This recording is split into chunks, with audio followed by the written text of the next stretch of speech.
En el nombre del Padre, y del Hijo, y del Espíritu Santo. Amén.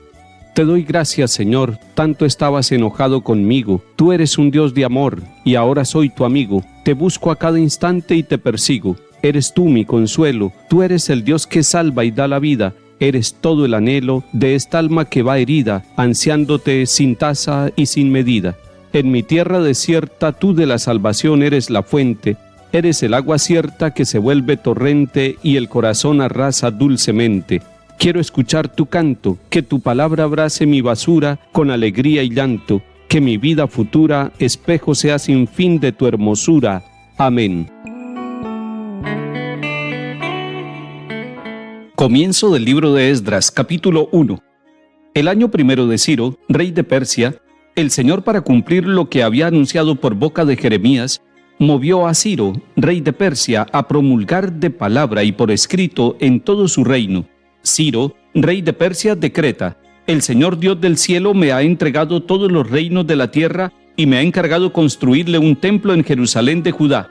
Los que entre ustedes pertenezcan a ese pueblo, que su Dios los acompañe y suban a Jerusalén de Judá para reconstruir el templo del Señor Dios de Israel, el Dios que habita en Jerusalén. Y a todos los supervivientes, donde quiera que residan, la gente del lugar proporcionará plata, oro, hacienda y ganado, además de las ofrendas voluntarias para el templo del Dios de Jerusalén. Entonces, todos los que se sintieron movidos por Dios, cabezas de familia de Judá y Benjamín, sacerdotes y levitas, se pusieron en marcha y subieron a reedificar el templo de Jerusalén. Sus vecinos les proporcionaron de todo: plata, oro, hacienda, ganado y otros muchos regalos de las ofrendas voluntarias. Palabra de Dios, te alabamos, Señor. Hoy empezamos a leer el libro de Esdras. Este libro del Antiguo Testamento tiene 10 capítulos y va muy unido a todo lo que el libro de las Crónicas nos ha venido narrando, y luego lo que Nehemías, otro libro a continuación de Esdras, nos sigue narrando. Es la historia del pueblo de Israel. Recordemos además que allá en el Antiguo Testamento se encontraron momentos muy difíciles de la historia del pueblo de Israel, porque sus vecinos eran muy poderosos. Primero fue Egipto, luego fue Asiria, luego fue Babilonia, y recordemos que Nabucodonosor se había llevado todos los tesoros del templo y había desterrado a todos los habitantes de Jerusalén y se los había llevado a Babilonia en cautiverio. Después de los babilonios, de los asirios y de los egipcios surge en la historia universal otro imperio, el imperio de los persas, y el imperio de los persas va a dominar primero en cabeza del rey Ciro. Ahí podemos conectar la historia universal con la historia de salvación del pueblo de Israel.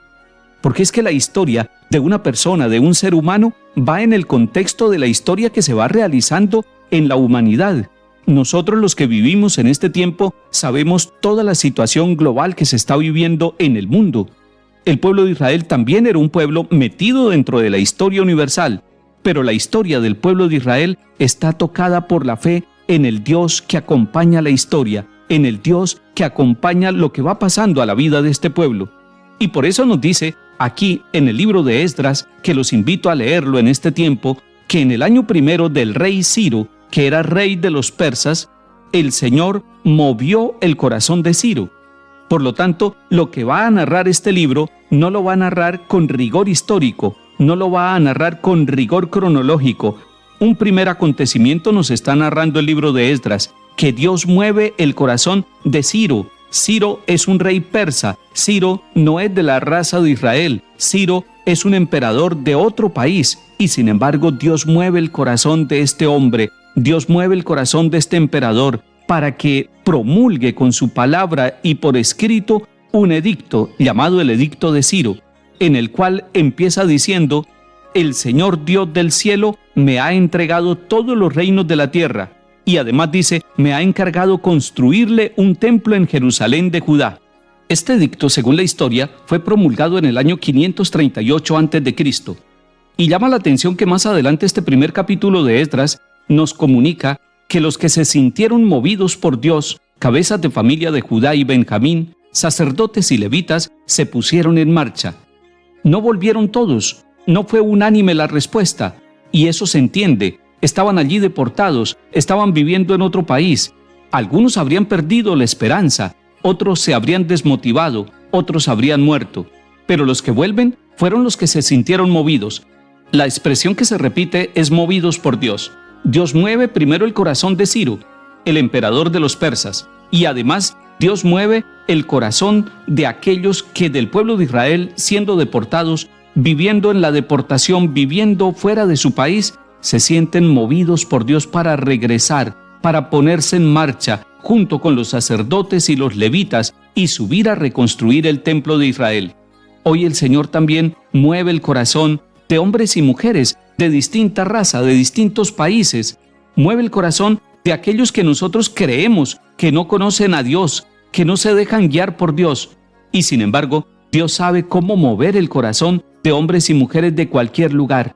Cuando nosotros creemos que hay cosas inamovibles, cuando creemos que hay personas que están totalmente cerradas al amor de Dios, a la voluntad de Dios, a la palabra de Dios, sin embargo debemos pensar que para Dios todo es posible y que Él puede valerse de cualquier persona, así como se valió del rey Ciro, del rey de los persas, para devolver la libertad, para devolver la esperanza al pueblo de Israel que estaba en cautiverio en Babilonia. Así también se puede valer en cualquier tiempo de hombres y mujeres que aparentemente no conocen a Dios, pero que son tomados como instrumentos para salvar a la humanidad.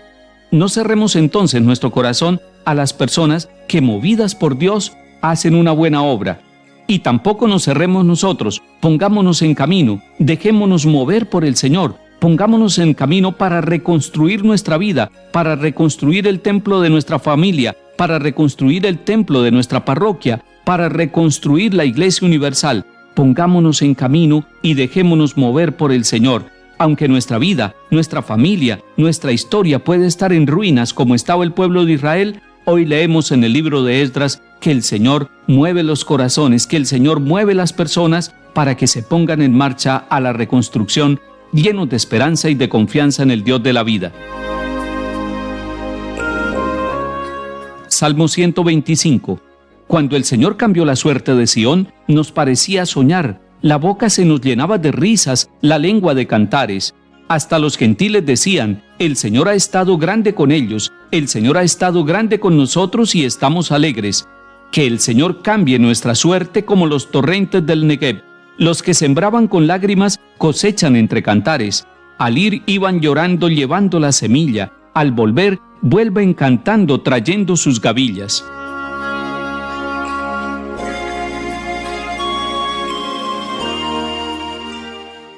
Lectura del Santo Evangelio según San Lucas, capítulo 8. En aquel tiempo dijo Jesús a la gente: nadie enciende un candil y lo tapa con una vasija o lo mete debajo de la cama.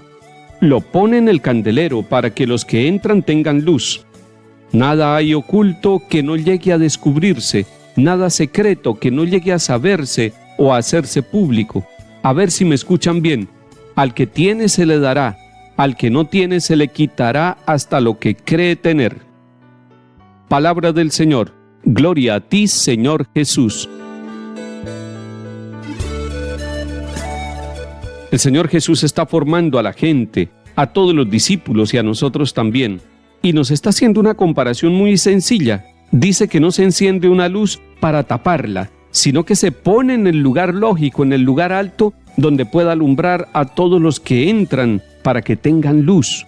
Recordemos este texto en unidad con otro pasaje allá del capítulo 5 de San Mateo, donde Jesús les dice a los discípulos: ustedes son la luz del mundo. Y también el Señor Jesús ha dicho: el que me sigue no camina en tinieblas, sino que tendrá la luz de la vida.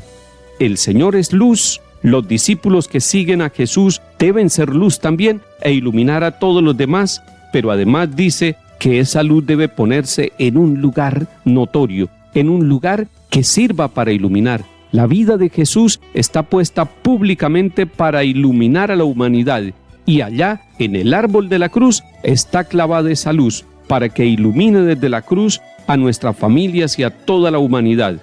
Pero usted y yo, que somos bautizados y que el día del bautismo en la iglesia el sacerdote nos dio también una luz y nos dijo: hemos recibido una misión, la misión de ser luz. la misión de iluminar desde dentro, y esa luz la llevamos en el corazón, en la mente, con el Espíritu Santo que acompaña nuestras decisiones, nuestra forma de hablar.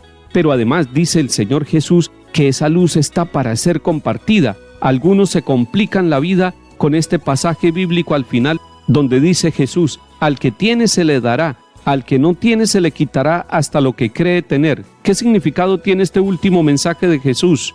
Hay que unirlo con aquel de la luz. Al que tiene esa luz se le dará si la comparte. Al que no tiene se le quitará hasta esa pequeña lucecita que tiene. O sea que la luz suya y la luz mía, la luz de la fe, la luz de la palabra de Dios se acrecienta dándola, compartiéndola con los demás. De lo contrario se debilita hasta el punto de apagarse.